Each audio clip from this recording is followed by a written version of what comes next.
session talking about raising readers and writers in the modern digital world. We often think that as readers, we only have one responsibility: read a book and put it back on the shelf.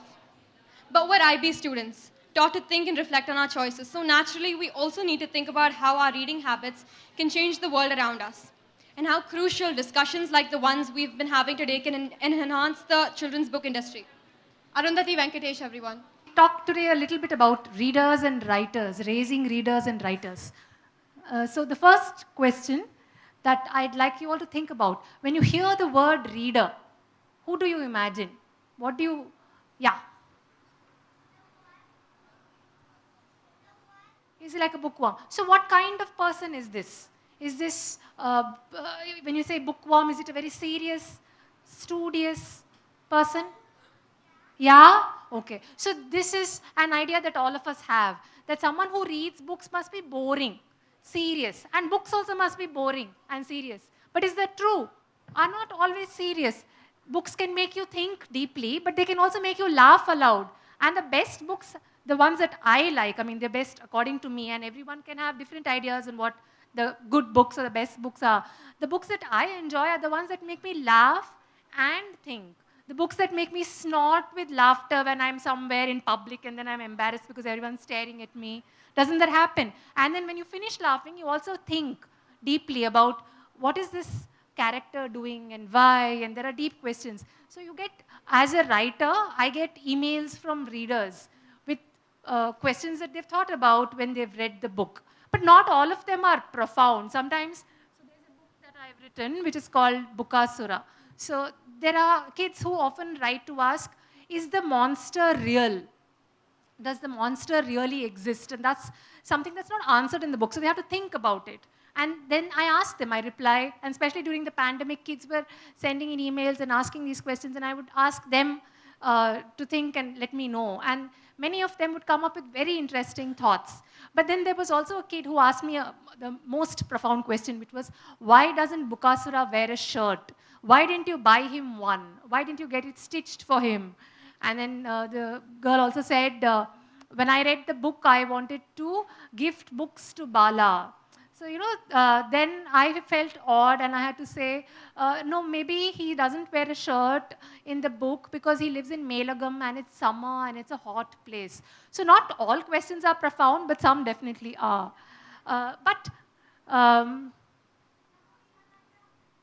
So these are the books that, some of the books that I've written. And they all are great fun, but they are also about, some of them are about serious topics as well. So how many of you like books that make you laugh, funny books? And how many of, yeah? Okay, if you like funny books, put your hands on your head. If you like serious books, put your hands on your hips. If you like both, then you put your hands on your shoulders. Okay, see. So the other, yeah. So this is a book of mine that's just released this week. It's called I Want a Pet, and it's great fun.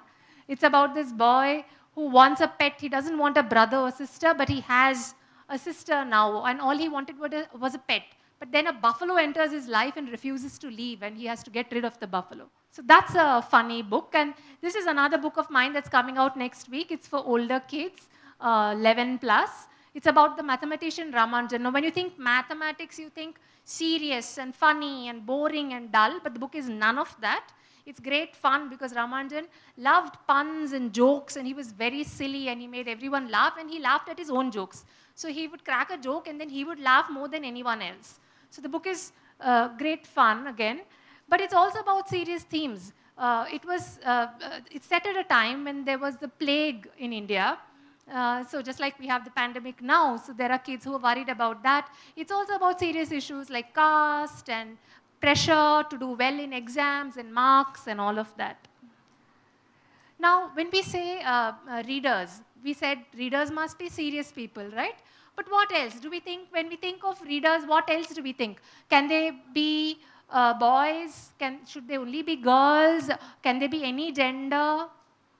Do we think that girls read more than boys? No, everyone reads, right? Because when my kid was young, I was told that, oh, your son reads, but boys don't read. But that's not true. Boys do read, yeah? Maybe we don't give them the right books, or maybe we just have these ideas which are wrong in our heads. And then, do we read, when we think of readers, do we think only of readers who read books in English? Or can readers read books in all languages, in other Indian languages? All languages. That's true too. There have been instances where I have also found myself with these ideas about what a reader can be or what a reader looks like. So I was invited to this school in Jharkhand, and I thought, Jharkhand, no one would have read my books, no one would have heard of my books. This little kid came up to me and said, I have read your book. And the way he said it with such confidence, I thought maybe he's just trying to please me, because that's what you say to someone who writes books, that I've read your book. And I just nodded. He must have realized that I didn't take him seriously. The next day, I was there for a while. I'd been invited to be there for a while and work with kids there. The next day, he brought the book with him. So he brought, because when I asked him which book he read, did you read the blue book or the red book? I didn't ask the title because I was so sure he hadn't read the book. So I just said blue or red, and he said blue, and I said, ha, in my head, right? So the next day, he came with this book. It's called Pay to Pumpkin, Tooth Troubles. He came with the book, and he came with a parent. So then I was really surprised, and I asked them, how did you get to know about the book? And so the parent told me that I am, because I want my child to read, I'm part of this Facebook group called the Reading Raccoons, and I find out about books, and I order books online. The book takes a week to reach, but that's how I find out about books, and that's what I do. So we have these ideas that books are read by kids in cities like Bangalore and Delhi and Bombay. We don't think of these places.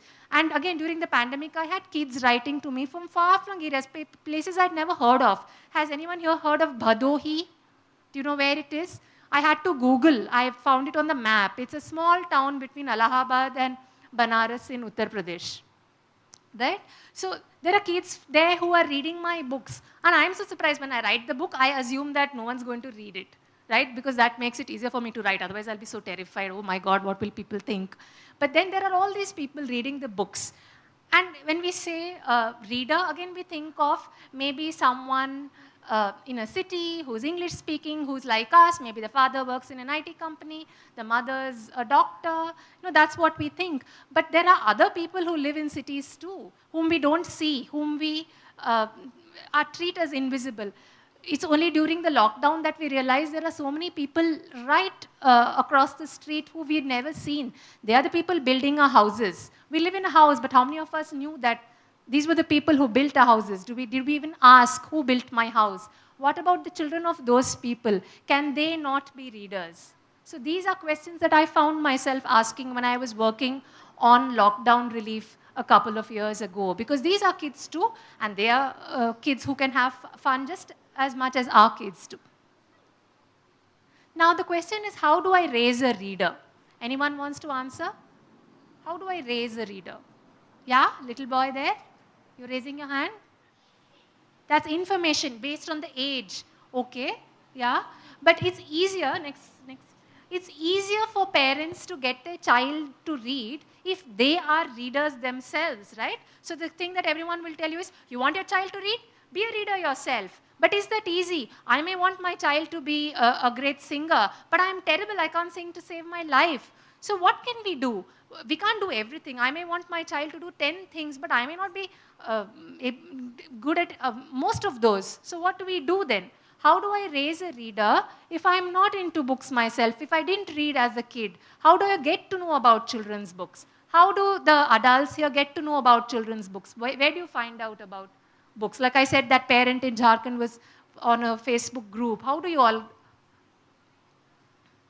So what you could do, if you're not a reader yourself, and if you want your child to read, but most important, I think the child should also be interested in reading, because otherwise we'll make it homework and exam kind of a scenario, right? So find a community of readers, but how do you do that?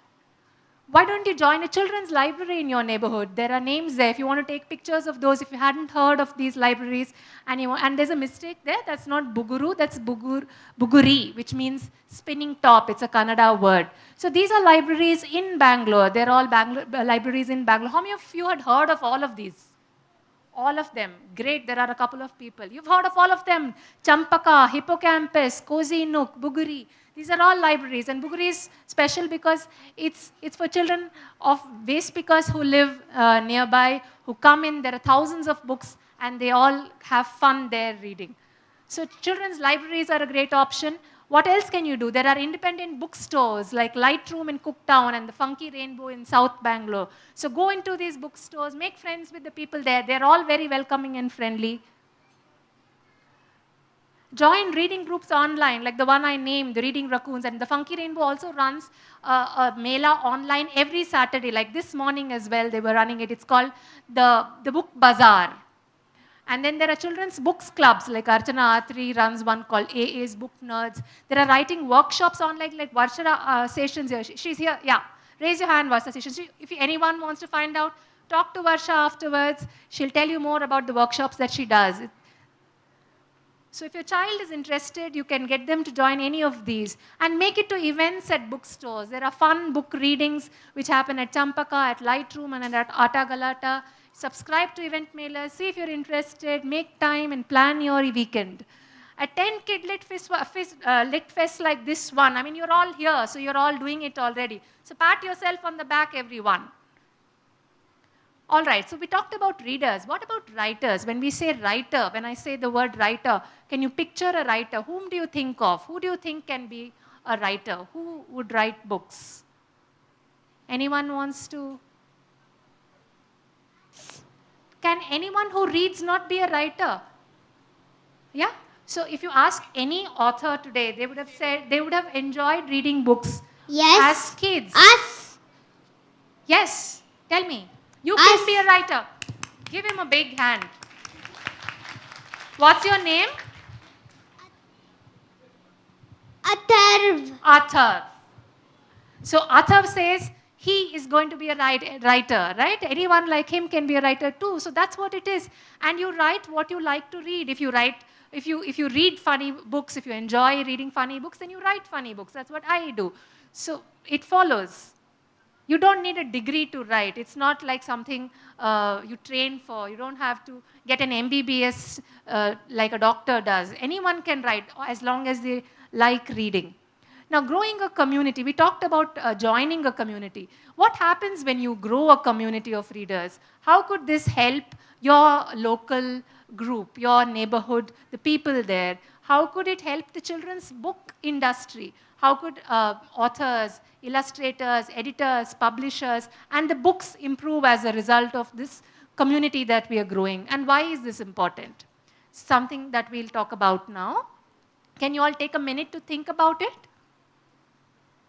So normally, when we go about our lives, who are the kind of people we talk to, we interact with? Are they not always people like us? Maybe they're people who live in our apartment complex, people who work with us. But there are so many people we just ignore. We look through them. It's like they don't exist. Someone serves you food. Someone sells you a ticket.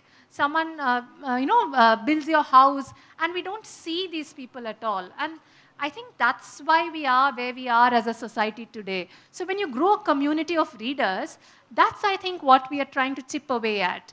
And those people, and when we say people like us and those people, right, which is so divisive. What is those people about any people? Are we not all people with an equal right here to live? So why can't all children see themselves, like the little boy Athar said, us will be readers. How wonderful it would be if kids who are working to build our houses, the children of those laborers who toil hard to build our houses, what if those children say us, like Athar said today? What if those children read books and start writing and illustrating and telling their stories? What would that look like? What would those books be like? Would they be different from the books that we write when we imagine ourselves as those kids and tell their stories? They would be different, don't you think? Do you think that they would be the same, or would they be very different? Do we really understand what their lives are like? Or do we think that they must be miserable because they are poor? Are poor people always miserable? Does everyone always spend time suffering? Don't we all triumph? Don't we all have troubles too in our own lives? And yet we triumph, we smile, we laugh, we joke, Yeah? So what if they tell their stories, and why should we be interested in hearing their stories? What do we gain? Do we not gain a different perspective? Does it not open the world to us? We like looking at ourselves in books, right? When you see, when we were growing up, we didn't have Indian children's books. We always read of some Peter or Jane or George, and they went and ate ice creams and scones and hot cross buns, and we had never heard of, I mean, we never tasted any of that. And today we read books in which kids are eating jalebis and gulab jamuns and murk, and it feels like, oh, this is a kid who seems like me. These are names that I recognize. These are streets that could be close to where I live. And we see ourselves in those books, and it feels familiar and comforting. We still like the Roald Dahls, and we like the Enid Blytons, but these give us something else. Now imagine if you were the kid of someone who's working in construction, and you read a book in which someone's eating jalebi and gulab jamun, and you've never tasted any of these, right? That can happen too. So now shouldn't the kids of laborers who work to build our houses, shouldn't those kids get the same feeling that we did when we read about kids like us? Everyone deserves to see themselves in books, right? So when we grow a community, everyone benefits. It's not like we are doing a favor to those children, but it's something that helps us equally, if not more. And it helps society in general. We interact with people who are different. We understand more. We talk to people. We become a less insular, less homogeneous society. And there's cross-pollination that happens. If you go into a library, say you meet a photographer, a filmmaker, a theater person, you start talking about, because this is all storytelling, isn't it? Like Amin is here, and he's a storyteller, right? So we're all in the business of telling stories. We're all creative people.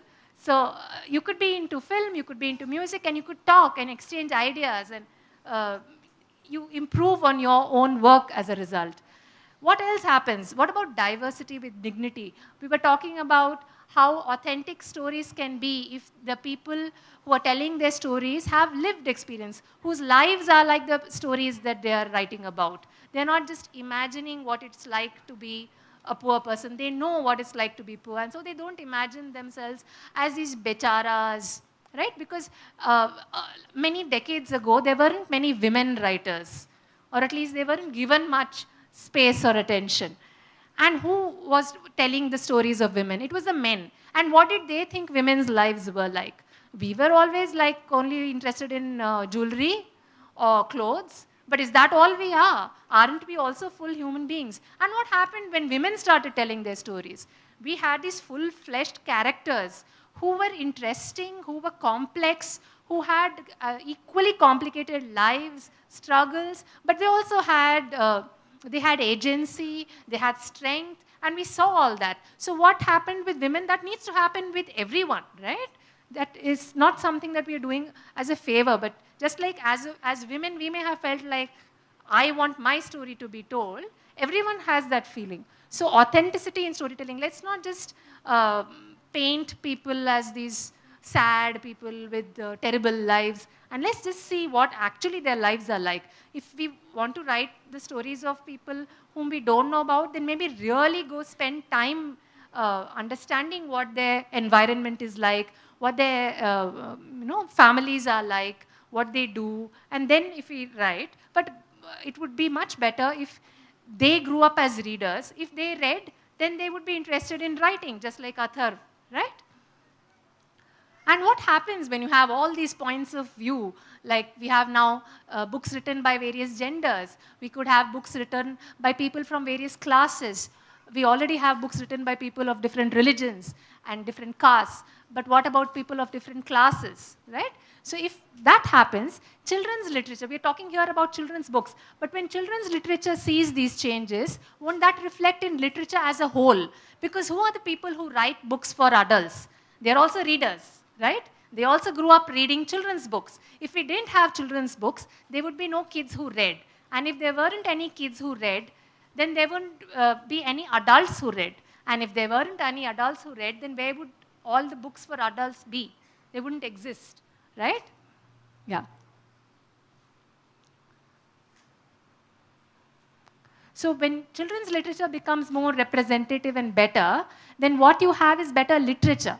And when literature improves, what happens as a result of that? Won't society itself as a whole improve? How do books make us better individuals? Or what do books do to us? Can we hear from the Books kids? make us smart, and they make us smart, and they make us smart, and if we don't read books, then they won't make us smart, and we won't do anything properly. Smart how? How do they, when you say smart, So you can learn different things when you read books. do you get to know about people's lives who are very different from yourself? Yeah? Yes. And what do you feel when you read about someone who is very different from you? What do you feel? Do you feel you know a little bit about that person who you're reading about? What happens? Anyone? There are hands here. Books teach us new things that we not know about before. Yeah. And do they teach you about people that you didn't know about before? Yeah. Yeah. And then what do you feel when you hear about the stories of these people, or when you read the stories of the people that you didn't know about earlier? I feel like I learned something new, and then I feel like I can tell everyone that I learned something new. Yeah. And do they make you feel for the people if they are struggling with something? Do you feel like you understand the people and how they feel as well? You get into the head of the character. You get into the heart of the character. Does that happen? Yeah? Yeah. Yeah. So that's what it does, right? So because as adults, we're always telling children. As parents, we are brainwashing kids all the time. We're indoctrinating kids. Whether we like it or not, whether we accept it or not, I'm a parent as well. So my ideas, what my child should believe, what religion, what caste, what, all of this, we plant ideas into our kids' heads. What is the way that a kid can figure out for himself or herself? How can kids figure out for themselves what they believe? It may not happen when they are young, but if they read, as they grow older, they come up with their own ideas and their own beliefs, and they're not just accepting what's given to them by adults in their lives, whether it's parents or teachers or media. They're figuring out for themselves, and that's where it's not just books. It could be a really good play that you take your child to watch, or you watch yourself, right? Yeah, there were some hands raised. Yeah? Books make us happy, make us sad. They make us feel emotions. Yes. And also, if we get to know about other people, how their lives are struggling and stuff like that. And also, it helps us take it helps us take action. So it's awareness building. Exactly. So it makes you feel, when you read, what you feel is emotion. What's your name? Ayan. Ayan. Excellent, Ayan. So when you read, what you feel are emotions, right? For characters, for the people. When you feel for characters, then you feel for people around you. And we have all these ideas about what characters are like. We always assume. Like, I'll just tell you that this is a book called I Want a Pet. It's about a boy who wants a pet. Now, can you tell me where this boy is from? What does this boy look like? Always loved pets, but he never got to have one because he had Yeah. a small house or something. Yeah, but where do you think he lives? Just name a place. A small village, maybe. A small village, maybe. So the boy in this book, his name is Jasbir. He lives in Sangrur. Does anyone know where Sangrur is? Punjab. Yeah. So how many books have you read in which there's a child from Punjab? Not many. Not many. So this is a boy who wears a patka. Does anyone here know what that is? Have you seen a turban? Yeah, there are a few kids who know. So shouldn't a child in Manipur shouldn't children in Manipur see themselves in books?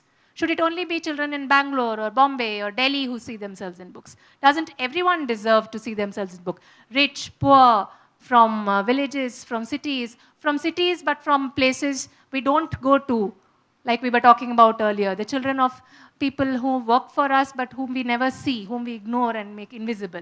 Yeah? So children from places in India like Kashmir, right? And it doesn't have to be a story of suffering and misery all the time. Yeah, they have struggles, but don't they have joy as well in their lives? Right? So, any questions on growing a community and how you can get your kid to read, or how kids Any kids who would like to share anything before we wrap up? Anyone wants to share anything? Anyone here who works with children, conducts workshops? Yeah, there's someone. Would you like to say what you do and tell people? I live in Nasik and I work with children up to 6 years of age and I tell stories. So typically I take a book from Pratham and I read the story in 3 languages so that children who don't know other languages, they get exposed to them. And because they're familiar with either one of the languages, then it becomes easier for them to sort of understand. And these stories I also circulate freely on other platforms too, so anybody can listen to them. Wonderful. That's wonderful. Anyone else? There's a hand raised here. When she makes them do an activity and read a story. Where does she do this? In many places, basically. What's her name? Deepika. And what's your name? Myra. Thank you, Myra. So that's nice. And do you tell stories as well, Myra? All right. I tell them to my little sister. Nice. Hi, ma'am. So since you asked, like we run this firm called Talking Pen Academy, where we run impactful outcome-based curriculums for reading, So we are in the K-12 segment, like right from 7 years to say 16 or 17. We organize reading workshops, creative writing workshops, public speaking workshops, grammar. So ma'am, my observation has been that definitely I'm grateful to the community of authors like you right now, because growing up, when we grew up in convents or public schools, we never had the benefit of, so many Indian authors. We only read about Roberts and, Nancy Drews, and we thought that only they deserve to be in books, right? So right now when I see my daughter, growing up with Indian characters, it makes me feel so proud. And, I acknowledge the fact that, they have what probably we didn't have as a community. But also, ma'am, though we have so many Indian authors mushrooming, like as a parent and as a positive psychology coach, I also feel that, now that, my daughter's turned 10, I feel that in the teens and in the pre-teen segment, like we have a lot of books for very small, like very young readers, but in the teen segment, I still feel that, Indian authors, I still feel that gap in the market. Like, I'm still looking for books which my daughter can read, which is other than, J.K. Rowling or David Williams. So, ma'am, I feel as a community, as all of us, we need to work on those age readers also. Yeah. I think there are a few historical fiction. There's Devika Rangachari who writes, but contemporary, I think it's, as you said, there is a gap. And the reason I think is because it's very hard to get the teen voice right. The way teens speak today is not how we grew up speaking. And you're not going to get an in into their lives. They're not going to let you in. So if you really want to write authentic, good fiction for teens, then it's hard. What you can do is write either historical fiction or fantasy, which is what happens abroad as well. It's not very easy to find good contemporary teen fiction even abroad, but it's much harder in India. So yeah, that's a very that valid is maybe point. one area which we can target. Yes. Like all of us. But very hard to do. Yes, definitely. So I acknowledge your point, but yeah, we have to do it right and we have to do it well. Not just for the sake of it, because there's a gap now, let's find, there's a gap in the market and we'll tap it. We have to do it right, we have to do it well, because teens will not read if you're going to write rubbish. Yeah? Absolutely. Will any teen here read if the book is boring? Or any kid? Will you read a boring book? If you're given homework? No? Yes? Yes, you'll have to. Yeah. But otherwise, you like to read books which are interesting. What kind of books do you like to read? Fun, interesting books? Yeah? They should really catch hold of you, grip you, right? So keep reading more of those. Give a hand to all you young readers and parents who are working with your kids and bringing them here. So thank you all.